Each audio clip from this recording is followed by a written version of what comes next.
Cordial saludo, tutor y compañeros. Mi nombre es Manuel Leonardo Menéndez, estudiante de Filosofía en la UNAT, y esta es mi sustentación para el curso de Filosofía Moderna, sobre el tema de la Ilustración. En términos generales, y dando cumplimiento a los objetivos de esta actividad, se orientará la siguiente presentación al tema correspondiente de la Ilustración y los derechos humanos. Entonces se plantea como escenario de reflexión con el libro de Gonçal Mayos, filósofo y escritor contemporáneo, que aborda el tema en un combo libro, en un dúo, con José Vicente Mestre, denominado La Ilustración y los derechos humanos. Enfocamos el título respecto a la Ilustración. Desde su aspecto más general se sabe que tiene un contexto histórico, geográfico, cultural y filosófico. En el aspecto histórico, a mediados del siglo XVIII hasta el siglo XIX, referenciada desde la Edad Media exigiendo rompimientos de la misma.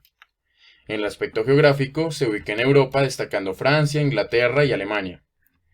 En el aspecto cultural, es en esencia considerada como un movimiento cultural intelectual. Y en el aspecto filosófico, es un gran espacio cronológico generador de reflexión por su naturaleza de causalidad. Ahora, en contexto, vamos a abordarla desde el aspecto filosófico, específicamente en el modo de analizarla desde el libro de Gonçal Mayos. Para esto creo que no hay mejor aproximación que la evocación, de acuerdo a la referencia que el autor realiza, sobre Habermas en su discurso filosófico de la modernidad, el cual me permito leer textualmente. Es uno de los grandes macrorrelatos modernos que la posmodernidad debe superar y que, por otro lado, también es cierto que la Ilustración, en cuanto parte esencial de la modernidad, es un proceso aún inacabado, que reclama que se complete, como dice Habermas en el discurso filosófico de la modernidad. Consecuentemente al alcance dado por Habermas y que cita Mayos, hay otros componentes de pensadores que exigen que se aproxime al concepto de ilustración de una manera crítica, objetiva y sin enmarcaciones. Entonces, desde el concepto filosófico, es necesario ser cuidadosos para no etiquetar a la ilustración como una definición global que por exceso lleve a la confusión, ni mucho menos a lo particular o unitario, que en defecto no ofrezca el impacto necesario. Aportes ilustrados de pensadores actuales en los que destacan Michel Foucault y Armando Pleve, que quieren hablar sobre lo estricto del lenguaje, la importancia del mismo y del uso de los conceptos, muy similar a lo que realizaba Wittgenstein con la exactitud de los conceptos en su Tractatus Logicus Philosophicus. Como nos podemos dar cuenta, el solo concepto de ilustración ya nos puede dar un alcance como un espacio en el tiempo, como una característica de una época, como un calificativo de un adjetivo y en el ejercicio burgués de la época como el verbo que es. Y de esto se puede dar fe mediante el acercamiento al concepto de otros autores. Por ejemplo, y para destacar algunos, para el filósofo Jean de Prom se exalta una símil con una aproximación al Big Bang, y piensa que en el siglo de las luces o la ilustración se estrella en constelaciones, explota, genera nuevos eventos cargados de libertad y de yugo. Por otra parte, Roland Montier, profesor de Bruselas, reclama fuertemente la denotación dada a la Ilustración, pues este movimiento, al igual que las culturas de Europa, posee diversos estantes y multiplicidades generadas en el siglo XVIII. Para terminar, Giorgio Tonelli opta por abstraer el término de luces y de su parentesco con la Ilustración, pues los eventos culturales tuvieron una trascendencia más allá de la razón, encontrando representación en el humanismo, patriotismo y difusión del saber. Siendo puntuales y objetivos, de la manera más respetuosa, me permito leer la ruta y conclusión conceptual tomada por el autor. Esta es ahora mismo una de las opciones más habituales en los estudiosos, pero no hay que olvidar que, en lo absoluto, resuelve los problemas de fondo y que la gente nos pide alguna cosa más. La diversidad, la profundidad y el nivel de detalle de los estudios actuales sobre la ilustración han mostrado hasta tal punto la diversidad que se esconde detrás de esta denominación, que a menudo se propone rechazarla y sustituirla por otras supuestamente más neutras y objetivamente cronológicas como siglo XVIII.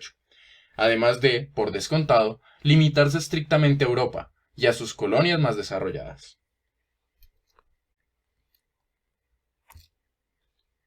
Concluyendo con el aspecto anterior y respondiendo a una pregunta implícita en el texto, enmarcada como titular, queda claro que la diversidad vista desde el rigor filosófico no extingue la ilustración, por otro lado la nutre, le da cobertura, mayor alcance y definición. Siguiendo la misma línea de la ilustración, es posible llegar a unos apartados de los denominados ilustrados o libres pensadores, y reflexionarlos hacia nuestra era circundante, entre los que destacan principalmente la renuncia a los sistemas totalizadores, como una invitación a cuestionamientos y a experimentación para corroborar los postulados. Por lo tanto, su pensamiento se libera de prejuicios, de dogmas, creencias y herencias. De igual manera, buscan nuevos modelos de comunicarse, dejando los tratados a un lado y pasando a los temas de ensayos, panfletos y novedades de momento. Por último, algo para resaltar, los cambios en los estilos literarios, con mayor asertividad no solo a la burguesía y la nobleza. En esta época se suscitaron grandes descubrimientos, así como la presencia de grandes descubridores, desde el área de las ciencias, física y química y sin contar con las empresas y expediciones geográficas. Se comenzó a orquestar un dominio y ejercicio de poder, desatando una gran brecha en términos de igualdad.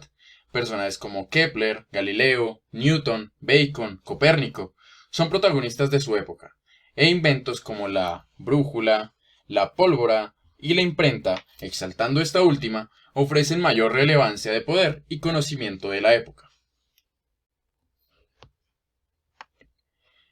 Tal como se dijo, la imprenta configuró un evento de mucha trascendencia como fue el capitalismo de la imprenta. Como su nombre lo indica, se comercializó el conocimiento mediante la proliferación de documentos. Por lo tanto, los libros, los periódicos, las revistas, los panfletos, entre otros, hicieron posible el negocio del conocimiento y el negocio editorial.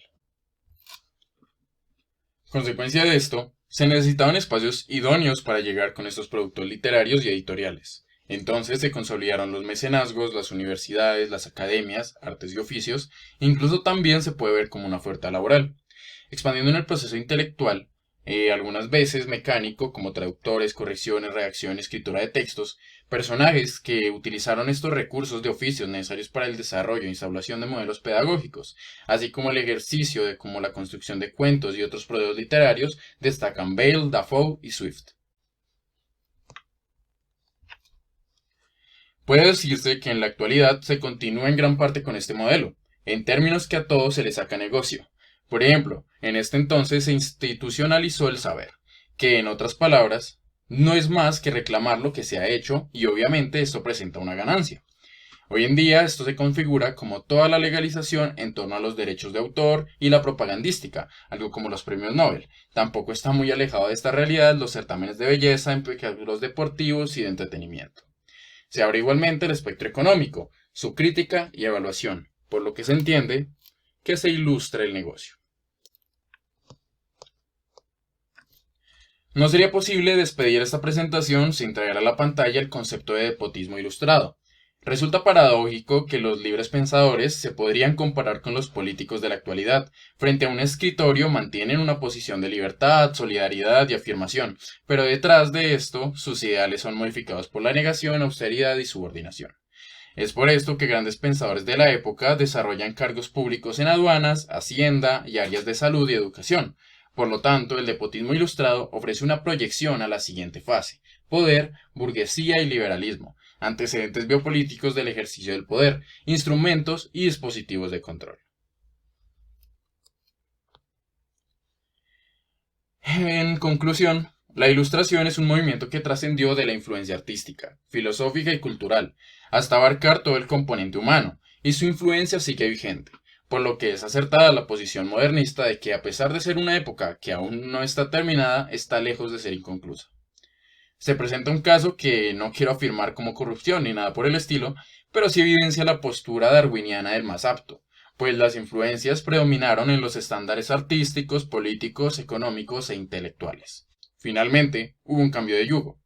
Quizás la separación dogmática y eclesial que ya se venía desarrollando desde finales de la Edad Media crearon este sentimiento de libertad, pero considero que fue más bien ilusorio, pues el control espiritual pasó a ser un control más humano por parte del poder político.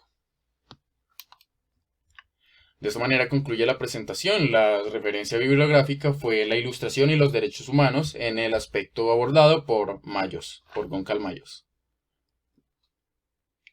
Muchísimas gracias por ver.